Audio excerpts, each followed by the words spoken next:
జాతీయ పార్టీ రాష్ట్ర అధ్యక్షుడు రామచంద్రరావు గారిని డిమాండ్ చేస్తా ఉన్నా. మీకు చేతనైతే ఎల్లినో ఏ విపత్తు అయితే రైతాంగాన్ని తెలంగాణ ప్రజానికానికి ఇబ్బంది పెట్టే పరిస్థితి ఏర్పడ్డదో అదొక జాతీయ విపత్తుగా తీసుకొని కేంద్ర ప్రభుత్వం నుంచి నీకు చేతనైన నిధులు తీసుకొచ్చే ప్రయత్నం చేయి తప్ప ఇక్కడ రాజకీయాల్లో నీ ఉనికిని కాపాడుకోవడానికి మాట్లాడే విధానం చూస్తే ప్రజలకు ఆశ్చర్యం కలుగుతోంది. ఇందిరమ్మ ఇల్లు కడతా అంటే ఎన్నికల కోసం అంటా ఉన్నావు.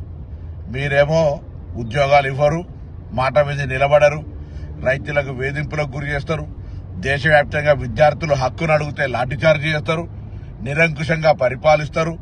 ఇంత అప్రజాస్వామికంగా నేను అనుకున్నా రామచంద్రరావు గారు ఒక విద్యార్థి రాజకీయాల నుంచి ఒక న్యాయవాదిగా నిన్నటి జరిగినటువంటి దేశవ్యాప్తంగా పార్లమెంటులో విద్యార్థులు దెబ్బలు తింటూ కూడా సత్యాగ్రహంగా దాడి చేయండి, కొట్టండి అని చెప్తున్నటువంటి సందర్భంలో వారికి సంఘీభావం ప్రకటించి గొప్పవాడైతారు అనుకున్నాం. కానీ తన ఉనికికి ఎక్కడ ప్రమాదం వస్తుందో అని ఈరోజు రాష్ట్ర ప్రభుత్వం మీద ఏదో విమర్శ చేస్తూ ఉండు. ఎక్కడ చట్టసభలో సభ్యత్వం లేక పాపం అతను భారతీయ జనతా పార్టీ ప్రజాప్రతినిధులు అతన్ని లెక్కబెట్టని పరిస్థితుల్లో ఇటువంటి నిరాధారమైన ఆరోపణలు చేస్తూ ఉండే. ఇది దురదృష్టకరం. ఇప్పటికైనా జాతీయ పార్టీ రాష్ట్ర శాఖ అధ్యక్షుడిగా నీకు చేతనైతే తెలంగాణ ప్రజలు పడుతున్నటువంటి నేను ఇబ్బందుల్లో కాపాడి కేంద్రం నుంచి జాతీయ విపత్తు కింద నిధులు తీసుకురావాలని ఈ సందర్భంగా డిమాండ్ చేస్తా ఉన్నాను.